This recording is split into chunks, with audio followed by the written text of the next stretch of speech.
بسم اللہ الرحمن الرحیم۔ تاریخی کتب میں بہت سے ایسے واقعات درج ہیں جو کہ اسلام سے پہلے گزرے انبیاء کے بارے میں ہیں، جن کو اسرائیلیات کہا جاتا ہے، یعنی ایسی کہانیاں جو کہ بنی اسرائیل کی زبانوں سے سن کر مسلمانوں میں مشہور ہوئیں۔ ان میں ملکہ ایزابیل کی کہانی بہت مشہور ہے، جو کہ حضرت سلیمان علیہ السلام کی وفات کے بعد ملکہ بنی تھی۔ حضرت سلیمان علیہ السلام کے دور میں بنی اسرائیل کی سلطنت عروج پر تھی۔ آپ علیہ السلام کے انتقال کے بعد ان کے بیٹے اہبام کے دور میں سلطنت دو حصوں میں بٹ گئی۔ جنوبی فلسطین میں یہودیہ نام کی ایک ریاست قائم ہوئی، جبکہ شمالی فلسطین میں اسرائیل کے نام سے ایک ریاست کا قیام ہوا۔ ان دنوں موجودہ لبنان کی شہزادی ایزابیل کی خوبصورتی کے چرچے عام تھے، چنانچہ اسرائیل کا بادشاہ جس کا نام اخیب تھا اس سے شادی کر کے اسرائیل لے آیا۔ ان دنوں لبنان اور شام میں بل کی پوجا کی جاتی تھی۔ بل اقوام کا ایک قدیم دیوتا تھا۔ اخیب اول درجے کا زن مرید ثابت ہوا اور اپنی ملکہ ایزابیل کے کہنے میں آ کر بل کی پوجا شروع کر دی۔ اخیب نے اسرائیل کے صدر مقام سامریہ میں بل کا بہت بڑا اور عالی شان مندر تعمیر کیا۔ اس کو دیکھ کر اس کی رایا بل دیوتا کی پوجا کرنے لگی۔ اس طرح سامریہ شہر کا نام بلبک یعنی بل کا شہر پڑ گیا۔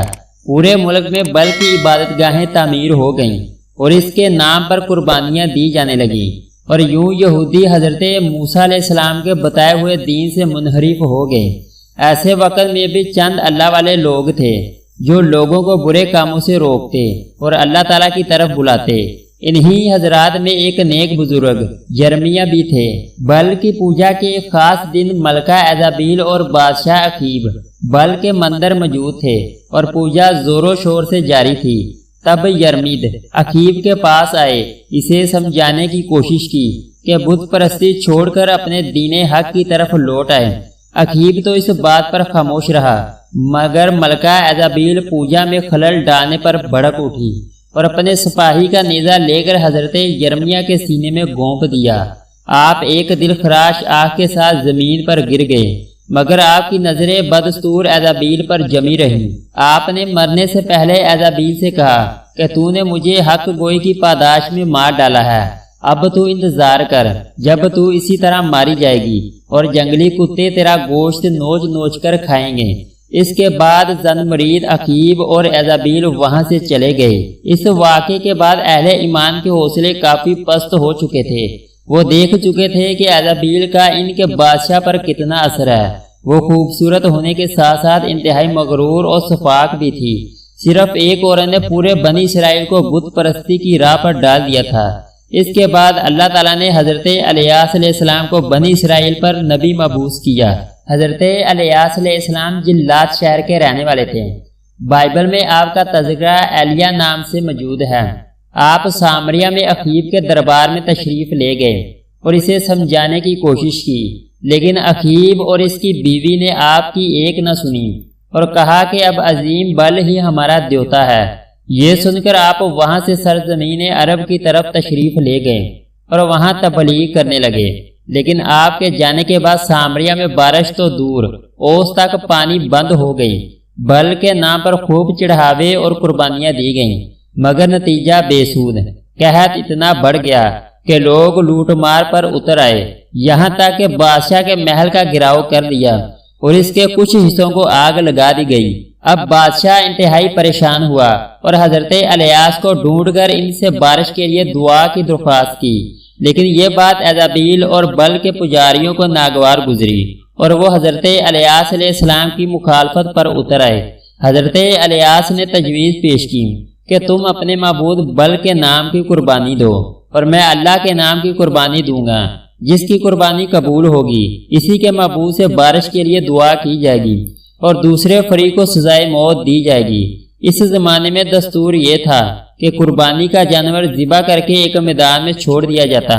قبولیت کی نشانی یہ تھی کہ غیب سے ایک آگ نمودار ہو کر قربانی کے جانور کو جلا دیتی تھی۔ غیبی آگ نے حضرت الیاس علیہ السلام کی قربانی کو جلا کر راکھ کر دیا۔ یہ دیکھ کر بادشاہ کے اوپر لرزہ طاری ہو گیا۔ اس نے حضرت الیاس علیہ السلام سے معافی مانگی اور پجاریوں کے قتل کا حکم دے دیا۔ یہ دیکھ کر حضرت الیاس علیہ السلام نے اللہ کے حضور بارش کی دعا کی۔ دعا قبول ہوئی، خوب بارش برسی اور خوشحالی لوٹ آئی۔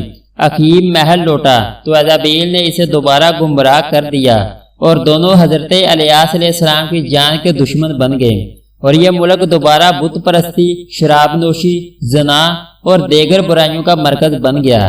اس کے ساتھ ساتھ یہودیہ میں بھی بت پرستی عام ہو گئی، جس کی وجہ ایزابیل کی بیٹی تھی، جس کی شادی یہودیہ کے بادشاہ یہورام سے ہوئی تھی۔ یوں یہورام اور اس کے ساتھ پورا فلسطین بل پرست بن گیا۔ حضرت الیاس علیہ السلام نے انہیں سمجھانے کی آخری کوشش کی، لیکن یہورام اور اخیب دونوں نے آپ کی بات حقارت سے ٹھکرا دی۔ اب عذاب کی باری تھی۔ اسرائیل اور یہودیہ کی سرحد پر کچھ وحشی قبائل آباد تھے جو کبھی کبھی سرحدوں پر لوٹ مار کیا کرتے۔ وہ اتنے طاقتور ہو گئے تھے کہ انہوں نے یہودیہ پر چڑھائی کر دی۔ سارے شہر میں لوٹ مار کر کے آگ لگا دی گئی۔ ایزابیل کی بیٹی کو اٹھا کر اپنے ساتھ لے گئے۔ یہودیہ کے بادشاہ یہورام نے چھپتے چھپاتے ایک غار میں پناہ لی۔